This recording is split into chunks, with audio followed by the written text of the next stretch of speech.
দেখো তেল দিয়ে দিচ্ছি, সরষের তেল।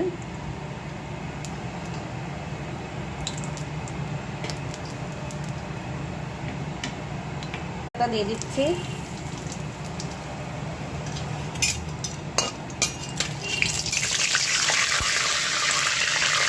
পেঁয়াজটা দিয়ে দিলাম,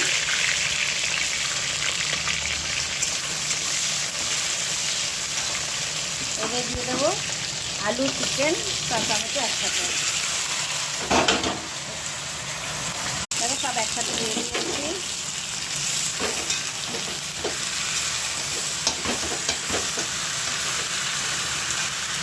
এবার দিয়ে দেবো সব মশলা, আদা রসুন পেস্ট দিয়ে ভালো করে একটু নেড়ে নেবো। দেখো এবার দেবো, ঢেকে দেবো একটু, মানে ঢেকে দিচ্ছি, গ্যাসটা একটু কমিয়ে দিচ্ছে। দেখো দেখি, দেখো হয়ে গেছে।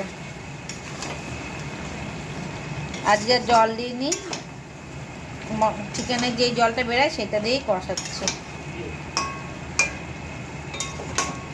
নামানোর আগে একটুখানি ঘি মশলা দেবো, দিয়ে নামিয়ে দেবো, বেশি ঝোল ঝোল রাখবো না, পরে দেখাচ্ছি।